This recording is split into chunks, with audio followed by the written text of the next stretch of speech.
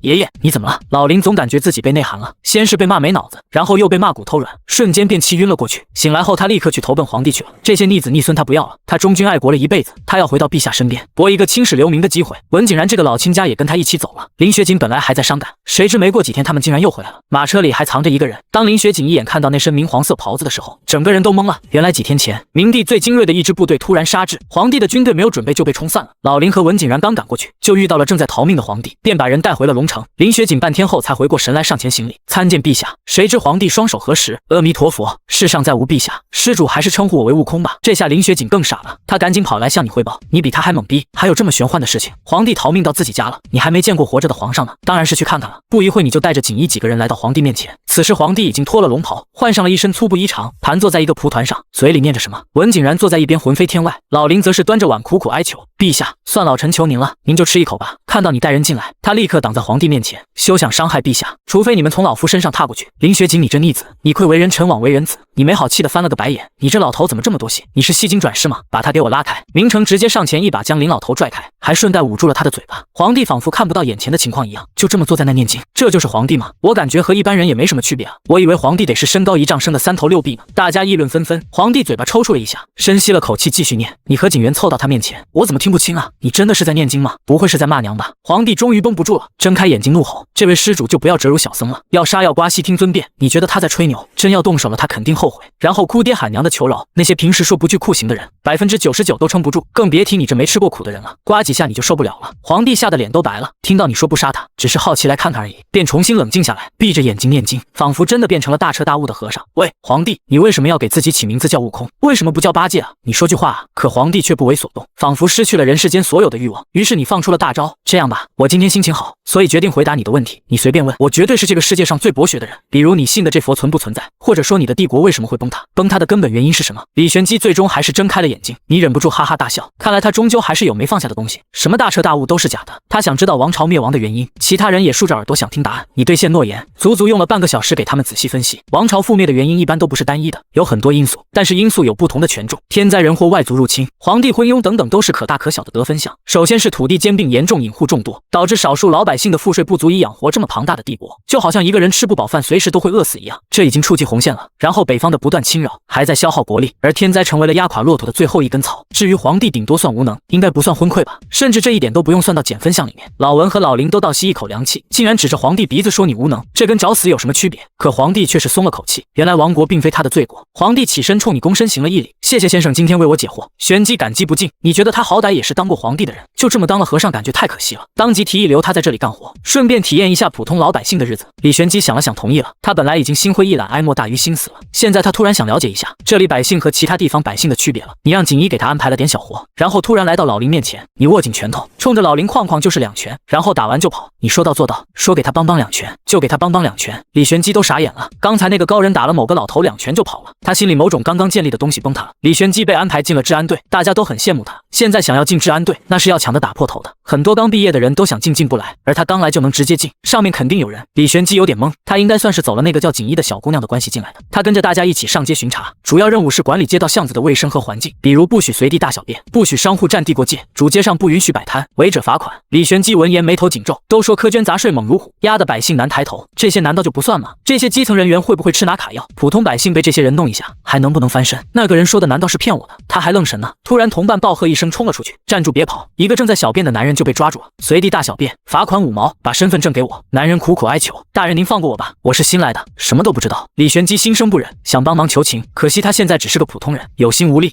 再磨磨蹭蹭不拿出来，我就吹哨子叫人了，到时候可就不止罚5毛了。被同伴小刘这么一吓唬，那男人怕走光丢脸，这才无奈地掏出身份证递过来，刚才的凄苦表情也不见了，只剩被抓住的懊恼。李玄基这才知道自己被骗了，而且罚款也不重，只是小半天的工钱而已，而且还是对方有错在先，罚的这5毛交上去，他们一人能得到1毛钱。李玄基跟同伴忙碌了一上午，赚了3毛钱，要等下次开支一起发。普通治安员拿1级工资，日薪2元，一上午过去等于赚了1块3。中午2人来到附近的快餐店吃饭，他学着别人的样子，拿了一份5毛的白米饭，一份8毛的带肉丝的菜，又打了一份免费的清汤寡水的汤，吃了几口，感觉也就是勉强能入口的程度。小刘的饭菜比他还差，一共才4毛钱的饭，却吃得津津有味。他无法理解，老李，一看你就没吃过苦，这4文钱放在头几年，那是我一家6口1天的饭钱。李玄基很震惊，一家6口吃1天，这怎么可能？可小刘说4文钱能买将近1斤粗粮，掺上1斤野菜，就等于一人吃了3两饭了。早上吃了这一顿，一天才有力气干活，干完活就饿着，反正饿不死。李玄基闻言沉默了，原来百姓以前过的都是这样的苦日子。下午继续巡逻，巡逻累了可以随时休息，只要能完成任务就行。下班后2人分道扬镳，李玄基又去附近的快餐店吃了口饭，才往自己住的地方走去。他神情有些恍惚，但是看到有人随地大小，下意识的就冲上去阻止并开罚单，结果因为不会写繁体字，差点被抓去举报走后门。幸好巡逻队的人赶来解了围。回到自己的公寓后，刚进门老林就冲了进来，想要说服他继续当皇帝。我已经说了，我不做这个皇帝了。李玄基说完想了想，学着今天同伴见到上级时的样子，拱了拱手。李玄基见过林大人，一副铁了心撂挑子不干的样子，老林差点当场气晕。这时警员带着明武来看望李玄基，现在他和李玄基是表兄妹身份，但一见到老林这张老脸，警员瞬间就沉了脸。李玄基对着他就露出了笑容，听说老林得罪过他，当即就请老林离开。老林伤心欲绝，精神恍惚的走了。李玄基是身无分文来到这里的，警员得知后大方的借给他200，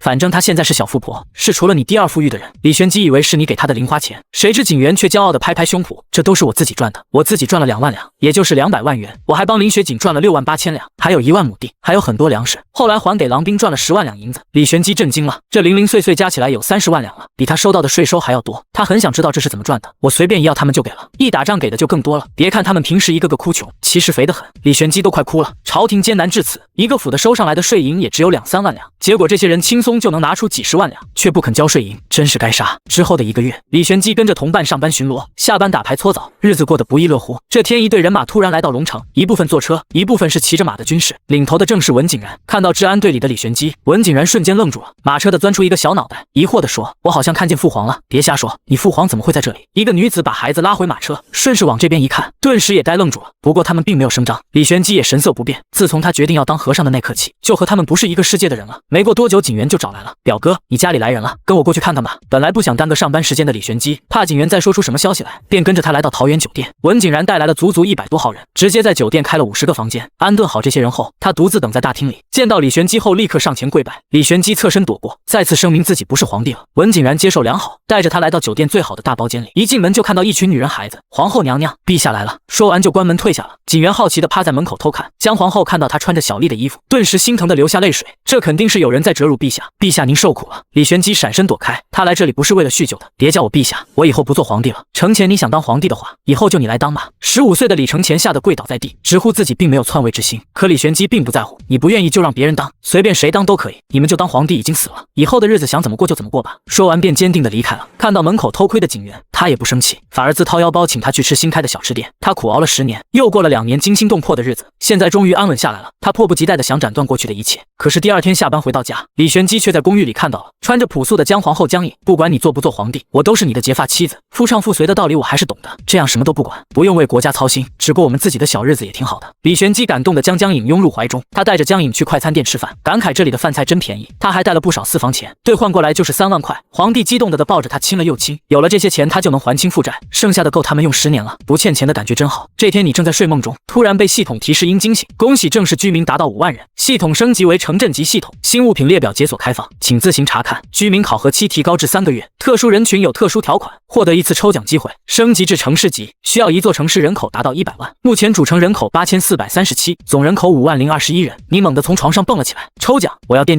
恭喜抽中全套基础电力技术，开放相关购买权限。你高兴地在床上手舞足蹈，惊动了整栋楼的人，孩子们都吓坏了，以为你疯了。我没疯，我只是开心。老爷，我玉刚刚突破境界，法力大增了。景元瞬间兴奋起来，恭喜老爷境界提升。那老爷你现在能飞吗？你飞一个给我们看看呗。虽然你不会飞，但是你也不会让孩子们失望的。你一挥手，1人高的发电机凭空出现，又是一挥手，一堆圆鼓鼓的灯泡出现在地上，再一挥手，一大桶油出现在面前，将油灌进机器，摇动把手启动发电机，举起灯泡大喊一声要有光，光亮瞬间就充满了整个大厅。哈哈哈，我就问你们，老爷牛不牛？众人瞬间都震惊了。景元扑过来跳着脚，想把小太阳抓在手里，结果被烫了一下。您无手更快，竟然用手去摸电。你好不容易再教会大家使用方法和禁忌，只可惜成本太高，发电机要20万，一个灯泡要20块，油也贵，算下来1度电的成本要2元左右。你就这么点存款，这么算下去都得倒贴几千万了，你人都妈了。锦衣就只有100套发电机，你来做分配，多一台都没有。桃园酒店里，一群年轻的侍者聚在大厅，仰着头盯着头顶的灯泡看，大家难以想象这东西真的能发光吗？江颖也频频抬头，别看她是皇后，一人之下万人之上，可她也没见过发光。这段时间她越发察觉到钱的重要性。李玄机1天2元的工资是真的不够2人开销，更何况他们还换了3室一厅，一天租金就1元，所以他拜托景元给他找了酒店经理当。这对于掌管后宫的皇后来说也算是专业对口。很快一切就绪，吴经理走到柜台边按下按钮，昏暗大厅瞬间被光芒填满，似乎比白天的时候还要亮。众人都惊叹不已，真的亮了，老爷可真厉害啊，竟然真的把小太阳装到天花板上了。锦衣专门批了几台发电机，安排在城区最繁华的几条街的广场上，每天天黑之后点亮，照亮附近一大片区域，隔着老远都能看到龙城的夜晚有多亮，因此吸引来了更多的人。这几条街晚上越来越热闹。